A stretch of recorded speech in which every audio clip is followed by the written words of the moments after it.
Assalamu alaikum dear students and viewers. Today's lecture is also from complex numbers. So in this lecture we will discuss principal argument. As in previous lecture we have discussed about polar coordinates of a complex number z. If we have z is equal to x plus iota y, then we have shown that x is equal to r cos theta and y is equal to r sin theta is the polar coordinates of the complex number z is equal to x plus iota y. So today we will discuss principal argument. So principal argument में हम क्या करेंगे? Let us suppose we take for any complex number.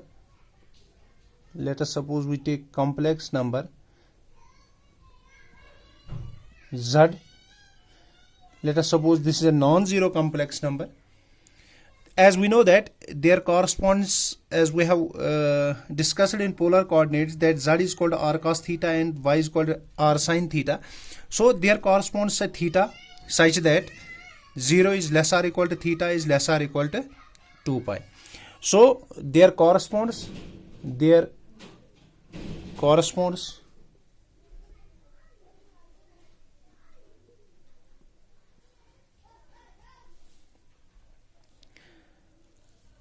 only one value of theta,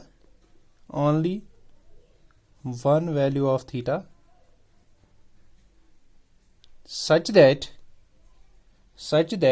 0 is less or equal to theta is less or equal to 2 pi.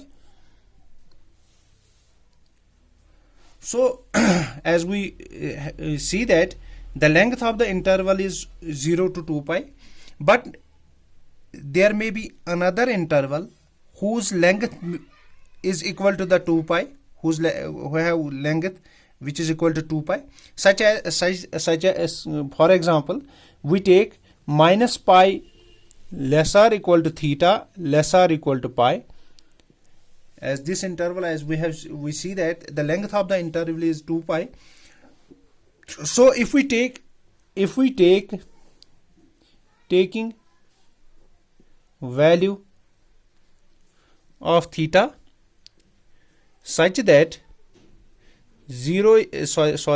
such that this minus pi is less than theta is less or equal to pi. We take this interval, minus pi is less than theta is less or equal to. So this value of theta is called as, which is called principal argument, which is इसको कहते हैं, which is called as principal argument. तो किसको principal argument कहते हैं?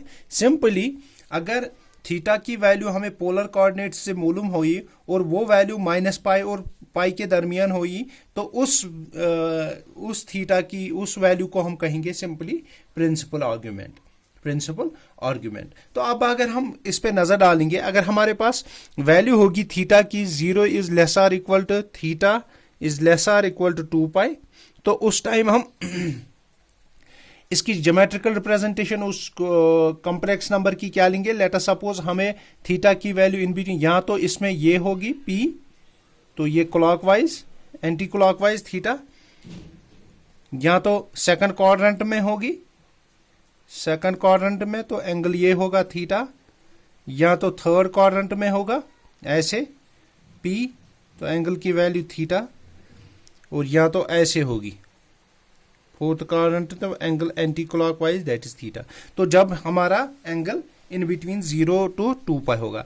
लेकिन अगर हमारे पास angle minus pi less than theta less than pi होगा, तो उस टाइम इसकी ज्योमेट्रिकल रिप्रेजेंटेशन क्या होगी कॉम्प्लेक्स नंबर की? तो let us suppose we take this point P.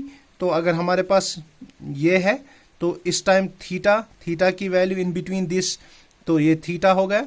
लेकिन अगर सेकंड क्वाड्रेंट में हो गई, तो सेकंड क्वाड्रेंट में ऐसे ये थीटा. लेकिन यहाँ पे थर्ड क्वाड्रेंट में क्योंकि हमें इन बिटवीन माइनस पाई और पाई पे जाना है, तो यहाँ पे ये पॉइंट P, तो लेकिन उस टाइम हमें क्लॉकवाइज जाना है, negative angle that is minus theta, that is theta. तो वो एंगल इन बिटवीन यहाँ से यहाँ तक पाई और यहाँ से यहाँ तक माइनस पाई, क्योंकि जब हम एंटी क्लॉकवाइज जाएंगे तो पॉजिटिव, जब हम क्लॉकवाइज जाएंगे तो नेगेटिव. तो फोर्थ क्वाड्रेंट में क्या होगा? सिंपली यहाँ से क्लॉकवाइज, तो ये भी होगा थीटा. तो उस टाइम ये एंगल जो ये थीटा जो है वो ऐसे लाई करेगा और पॉइंट की पोजीशन ऐसे होगी। तो ये हो गया हमारा प्रिंसिपल आर्ग्यूमेंट। तो अब हम प्रिंसिपल आर्ग्यूमेंट पे एक दो रिजल्ट डिस्कस करेंगे। तो अगर हमारे पास एक रिजल्ट है, अगर हमारे पास दो कॉम्प्लेक्स नंबर्स है Z1 एंड Z2, तो ARG of Z1 into Z2 किसके बराबर होगा? Z1 into Z2 that is equal to ARG argument of this is Z1 plus argument of Z2।